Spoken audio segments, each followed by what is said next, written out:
Assalamualaikum warahmatullahi wabarakatuh. Perkenalkan, nama saya Naya Wulandari, kelas 12 IPA 2, absen 19. Jadi sekarang saya akan menjelaskan tentang sejarah senjata dan teknik-teknik dalam pencaksilat. Pencaksilat adalah gerakan keindahan dengan menghindar yang disertakan gerakan. Pencaksilat ini tidak hanya dikenal di Indonesia, tapi juga dikenal di luas negara di kawasan Asia Tenggara. Meskipun masing-masing negara tersebut juga memiliki penyebutan yang berbeda. Misalnya, cekak dari Malaysia dan Singapura, bersilat dari Thailand, dan pasilat dari Filipina. Ini sudah lama diperkenalkan di Indonesia. Pencaksilat ini sudah tersebar ke seluruh kepulauan Nusantara sejak abad ke-7. Hal ini bisa dilihat pada masa penjajahan Belanda. Pencaksilat sudah ada dan dipakai untuk melawan penjajah. Seni bela diri ini terus berkembang pesat di tengah masyarakat di Indonesia karena terus terpelihara dengan baik oleh masyarakat. Pencaksilat ini berasal dari dua daerah di Indonesia, yaitu Minangkabau dari Sumatera Barat dan Cimahi dari Jawa Barat, yang mempunyai aliran berbeda-beda. Ini dibuktikan lewat relief Candi Borobudur dan Candi Prambanan. Pada tahun 1903 berdiri Perguruan Setiahati atau PSH dan Perguruan Setiahati Ternate atau PSHT pada 1922. Kemudian kedua aliran pencaksilat Minangkabau dan Cimahi bersatu mendirikan Perhimpunan Pencaksilat Indonesia atau PPSI. Pada tahun 1973 dibentuk Ikatan Pencaksilat Seluruh Indonesia IPSI untuk menyatukan seluruh pencaksilat di Nusantara. Keris ini adalah senjata tikam golongan belati yang berujung runcing dan tajam pada kedua sisinya. Yang bentuknya khas dan mudah dibedakan dari senjata tajam lainnya karena tidak simetris di bagian pangkal yang melebar. Yang kedua ada kujang. Kujang ini sebuah senjata unik dari daerah Jawa Barat. Kujang ini mulai dibuat sekitar abad ke-8 atau ke-9, terbuat dari besi, baja, dan pamor. Panjangnya sekitar 20-25 cm dan beratnya sekitar 300 gram. Yang ketiga ada samping atau linso. Ini itu selendang kain sutra yang dipakai sekitar pinggang dan bahu, yang digunakan dalam penguncian teknik untuk mempertahankan terhadap pisau. Yang keempat ada galah. Galah ini tongkat yang terbuat dari kayu, baja, atau bambu. Yang kelima ada cindai. Cindai ini kain biasanya dipakai sebagai sarung atau dibungkus sebagai kepala gigi. Tradisionalnya untuk perempuan menutupi kepala mereka dengan kain yang dapat diubah menjadi cindai. Yang keenam ada tongkat atau toya. Tongkat yang berjalan yang dibawa oleh orang tua, pengelana, dan musafir. Yang ketujuh ada kipas lipat tradisional. Ini kerangkanya yang terbuat dari kayu atau besi. Yang kedelapan ada kerambit atau kuku macan. Ini tuh sebuah pisau berbentuk seperti cakar harimau yang biasa diselipkan di rambut perempuan. Yang kesembilan ada sabit atau celurit. Sebuah sabit biasanya digunakan dalam pertanian, budidaya, dan panen tanaman. Yang ke-10 itu ada sundang. Ini sebuah ujung pedang ganda Bugis, sering berombang berbilah. Yang ke-11 ada rencong. Rencong ini bahasa Acehnya rijong. Dia itu pisau belati, senjata tradisional milik suku Aceh. Terbuat dari logam yang pegangannya berbentuk huruf L. Yang ke-12 ada tumbuk lada. Belati kecil yang juga sedikit melengkung mirip rencong. Secara harfiah berarti penghancur lada. Yang ke-13 ada gada. Gada ini sejenis senjata pemukul besar. Dalam arti lain, gada juga berarti pemukul mempunyai duri-duri atau paku-paku di sisinya. Yang ke-14 ada tombak. Dia ini lembing yang terbuat dari bambu, baja, atau kayu yang kadang-kadang memiliki bulu yang menempel di dekat pisau. Yang ke-15 ada parang atau golok. Dia ini pedang pendek yang biasa digunakan dalam tugas sehari-hari seperti memotong saat menyisir hutan. Yang ke-14 ada trisula atau serampang. Bahasa Sanskertanya itu trisul. Dia ini tombak bermata 3 yang secara harfiah berarti 3 tombak. Terus selanjutnya adalah cabang atau cabang. Trisula berpegang pendek secara harfiah berarti cabang.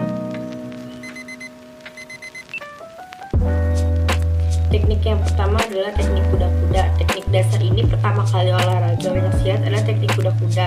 Ini berfungsi untuk menjaga keseimbangan tubuh untuk menyerang maupun bertahan. Caranya adalah menapakkan ke kaki dan tanah. Dinamakan kuda-kuda karena posisi kaki seorang dalam melakukan teknik ini bagaikan posisi kaki orang yang sedang menaiki di atas kuda. Ada 6 jenis kuda-kuda dalam olahraga ini. Yang pertama ada kuda-kuda tengah, depan, belakang, samping, depan belakang, dan yang terakhir ada kuda-kuda silang. Yang kedua ada teknik pasang. Teknik ini merupakan kombinasi antara teknik kuda-kuda, posisi kaki, dan posisi tangan. Teknik ini memungkinkan posisi tubuh Grametz lebih fleksibel yang menyerang maupun bertahan. Yang ketiga ada teknik pola langkah. Teknik pola langkah ini berguna agar pergerakan kita tidak mudah untuk ditebak oleh lawan. Teknik ini dilakukan dengan cara merubah injakan kaki dari suatu tempat ke tempat lainnya dengan pola yang kita susun sendiri. Teknik pola langkah membutuhkan koordinasi antara sikap badan, sikap tangan, pola lantai, dan pola kaki dalam langkah. Yang keempat ada teknik arah atau 8 penjuru mata angin. Teknik ini berfungsi agar bisa menentukan arah dengan baik. Teknik tumpu ada di tengah. Kemudian bisa melangkah ke beberapa arah sebagaimana 8 arah mata angin. Ada timur, tenggara, selatan, barat daya, barat laut, utara, timur laut. Atau dengan mudahnya belakang, serong kiri belakang, samping kiri, serong kiri depan, serong kanan depan, samping kanan, serong kanan belakang. Yang kelima ada teknik pukulan. Teknik pukulan ini merupakan suatu upaya untuk menyerang lawan dengan menggunakan tangan. Ada beberapa macam teknik pukulan, yaitu teknik pukulan depan. Teknik ini merupakan pukulan yang lintasannya lurus ke depan. Pukulan ini dapat dilakukan dengan 2 macam, yaitu yang pertama posisi kakinya di depan namun tangan sejajar. Yang kedua posisi kakinya di depan namun tangan gak sejajar. Terus habis itu ada pukulan bandul.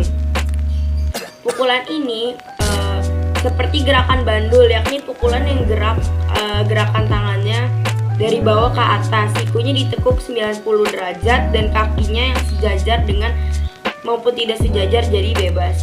Cara melakukan pukulan bandul ini dengan memasangkan kuda-kuda yang tengah, kemudian silangkan kedua tangan di depan dada, telungkupkan kepala dan ayunkan salah satu tangan ke depan untuk memukul. Pertahankan tangan lainnya di posisi awal untuk melindungi tubuh dari serangan lawan. Begitu pukulan pertama selesai, susul pukulan berikutnya dengan menggunakan tangan yang lainnya. Terus yang ketiga ada pukulan tegak. Ini sasaran dari pukulan tegak adalah bahu dan sendi bahu. Pertama, pasang kuda-kuda tengah. Terus letakkan kedua tangan di depan dada, bukan menyulang ya. Kepalkan jari-jari tangan yang digunakan untuk memukul. Pukulan salah satu tangan dengan tegak. Satu tangan lainnya tetap di posisi awal untuk melindungi tubuh. Lakukan bergantian antara tangan kanan dengan tangan kiri. Yang keempat ada pukulan melingkar. Sasaran pukulan melingkar biasanya pinggang lawan. Sebagaimana namanya, pukulan ini dilakukan dengan menggerakkan tangan secara melingkar. Pergerakan bahu dan pinggang yang searah dengan pukulan dapat mempengaruhi kualitas pukulan. Yang kelima ada pukulan samping. Pukulan ini mengarah ke samping dengan menggunakan punggung tangan. Arah pukulan dapat dilakukan ke samping atau dapat bisa samping atau depan, namun dimulai dari arah samping. Terus yang keenam ada teknik tendangan. Teknik ini merupakan teknik yang digunakan untuk menyerang lawan dengan menggunakan kaki. Namun tidak jarang tendangan digunakan untuk bertahan dari serangan musuh. Beberapa tendangan ada 6. Yang pertama, tendangan lurus. Teknik tendangan ini dilakukan ke arah depan menuju sasaran yang menggunakan ujung kaki. Yang kedua ada tendangan melingkar. Dengan melakukan tendangan menggunakan hentakan punggung, kaki sudah dikatakan melakukan tendangan melingkar.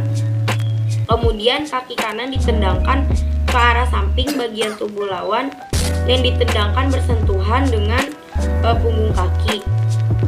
Agar tubuh seimbang, posisi kedua tangan di depan dada. Jangan lupa untuk memastikan adanya hentakan kaki.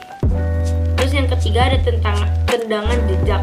Tendangan ini dinamakan sebagai tendangan jejak atau di bahasa Jawa atau tendangan gejos. Tendangan ini menjadikan perut lawan sebagai sasaran. Tendangan jejak ini dilakukan dengan cara mengangkat lutut setinggi-tingginya dan mendorong tungkai ke perut lawan. 4. Ada tendangan sabit. Tendangan sabit ini dilakukan dengan cara menendang perut lawan dengan lintasan lengkung seperti bentuk sabit. Yang kelima ada tendangan T. Posisi tubuh menyamping dan lakukan tendangan yang lintasannya lurus mengarah ke samping. Lawan akan terkena bagian tajam telapak kaki dan tumit. Ada 3 macam tendangan T, yaitu T jepret, T lompat, dan T gantung. Terus yang terakhir ada tendangan belakang. Lakukan tendangan ini dengan membelakangi lawan. Putar tubuh sambil melakukan tendangan yang mengenai perut atau kepala lawan dengan telapak kaki atau tumit. Ketujuh, ada teknik tangkis. Teknik tangkis ini merupakan salah satu bentuk teknik pertahanan dalam pencaksilat. Ada tangkisan satu lengan, tangkisan dalam menangkis serangan dari luar ke dalam, tangkisan luar, menangkis serangan dari dalam keluar, tangkisan atas ditunjukkan untuk melindungi kepala, arah tangkisan dari bawah ke atas. Tangkisan bawah ini ditunjukkan untuk melindungi kaki dan paha, arah tangkisannya dari atas ke bawah. Terus ada tangkisan dua lengan. Tangkisan dua lengan dengan telapak tangan. Terus ada tangkisan dua lengan dengan lengan bawah.